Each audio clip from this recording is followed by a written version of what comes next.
Welcome to Reflect with Ed Fassio. Get ready to experience one of the world's first 100% digitally generated podcasts, where we take a step back, dive deep, and strive to learn new things. Join us as we unpack thought-provoking ideas, personal reflections, and inspiring stories to help you stay in the know. Reflect is brought to you by the minds at ByteBrain and powered by emerging technologies from Google, HeyGen, OpenAI, and 11 Labs. Thanks for tuning in. Now, relax and prepare to reflect.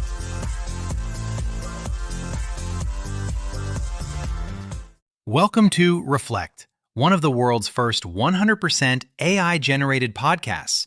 I'm Hale, and Julius, I want to start with a question that a U.S. Army lieutenant was asked on camera last week. Go ahead. Let's say there's an autonomous system that has lethal capacity. Do we have to have a human in the loop when it comes to pulling the trigger? And what did he say? He didn't say yes. Vice News sent Shane Smith to Morocco for African Lion 2026, one of the largest U.S. military exercises on the planet. 37 nations, autonomous AI turrets, fiber optic FPV drones, self-organizing swarm systems that can identify, track, and engage targets without a human issuing the command, and a lieutenant on camera being asked the most important question in modern warfare, and not saying yes. That's the story. Not the hardware. The answer. That's the story. Let's set the context, because this isn't science fiction, and it's not a distant future scenario. It's Morocco, May 2026. The Pentagon's autonomous weapons budget has grown from $226 million to over $1 billion in under 2 years. That money is funding systems that are already operational, not in development, not in testing, operational. The African Lion exercise is where the U.S. military stress tests these systems in a real multinational environment. What Shane Smith documented at African Lion includes AI targeting systems that process sensor data, identify threats, and can execute engagement decisions faster than any human command structure can respond. The argument from the military is that's the point. In a contested electronic environment where communications can be jammed, you can't wait for a human to approve every trigger pull. And that argument has a logic to it. In drone-saturated battlefields, Ukraine saw 96% of Russian casualties in March 2026 come from drone strikes. Reaction time is measured in milliseconds. A human in the loop is a vulnerability. But here's where this gets genuinely uncomfortable. International humanitarian law, the laws of war, require distinction, proportionality, and precaution. Distinction means you can tell the difference between a combatant and a civilian. Proportionality means the military advantage justifies the harm. Precaution means you took reasonable steps to minimize civilian risk. Those are human judgments. They require context, intent, moral weight. And right now, the systems being demonstrated at African Lion 2026 are making targeting decisions that these laws were written assuming a human would make. There's a term for what happens when you remove human judgment from a lethal decision: autonomous lethal engagement. And the international community has been trying to write rules around it for a decade. There's no binding treaty, there's no consensus. There's just a lieutenant in Morocco being asked a question on camera and not saying yes. The US official policy is meaningful human control over lethal decisions. But meaningful is doing an enormous amount of work in that phrase. If a human approves a mission objective and an AI executes every decision within that objective autonomously, is that meaningful control? If an AI system can engage targets within a predefined zone without case-by-case human authorization, is that meaningful control? Ukraine is the live laboratory for all of this. The innovations coming out of Ukrainian drone teams are being studied, iterated on, and incorporated into Western military doctrine in real time. The feedback loop between the battlefield and the drawing board has never been shorter, which means the systems being demonstrated in Morocco today will be deployed in actual conflict faster than any previous weapons technology in history. And here's the dimension that almost never gets discussed in the mainstream coverage. These systems don't stay with the militaries that develop them.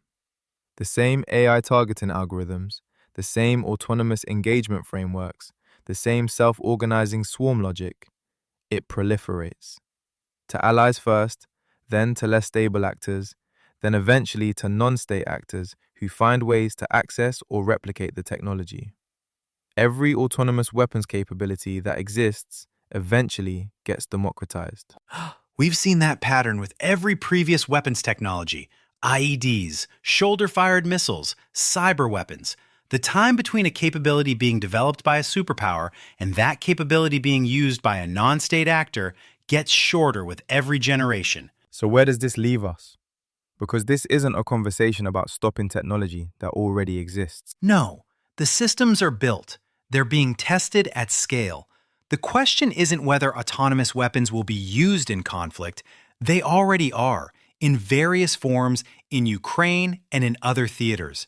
The question is whether there will be any agreed framework for when and how.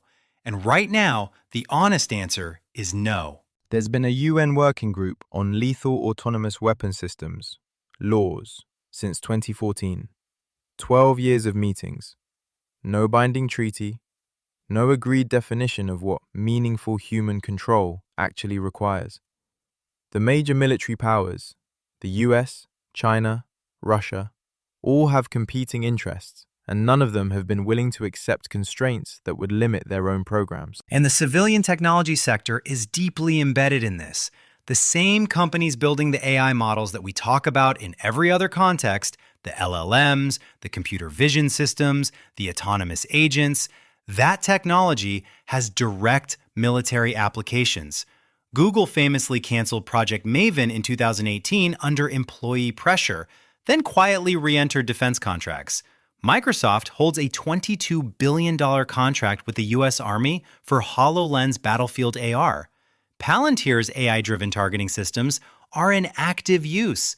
The line between commercial AI and military AI is permeable in ways most people don't think about when they open their laptop. And the employees building these systems, the engineers at the AI labs, the researchers publishing the papers, they're making decisions about what they work on.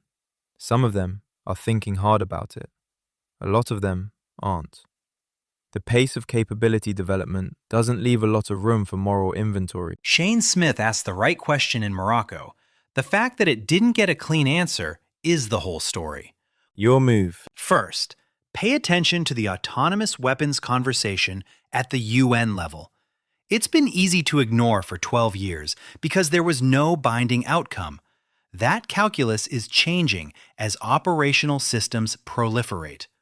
The next 2 years are probably the last window where international norms could meaningfully constrain autonomous lethal engagement. Second, if you work in AI, engineering, research, product, policy, the defense application question is coming to your organization if it hasn't already. We don't work on defense applications is a policy that requires active maintenance. It doesn't stay true by default. Third, watch what happens with the proliferation timeline. The technology demonstrated at African Lion 2026 will be in smaller, less stable hands faster than you think.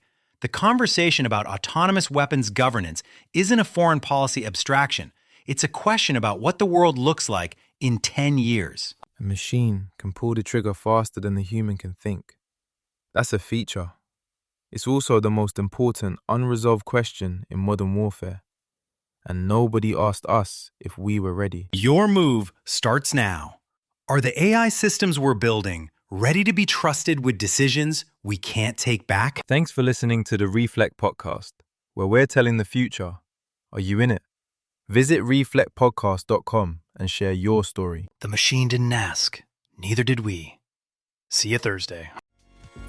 In the cyber ocean of online voices and recycled content, something different has arrived. Reflect isn't just another podcast, it's the future of storytelling, powered entirely by AI.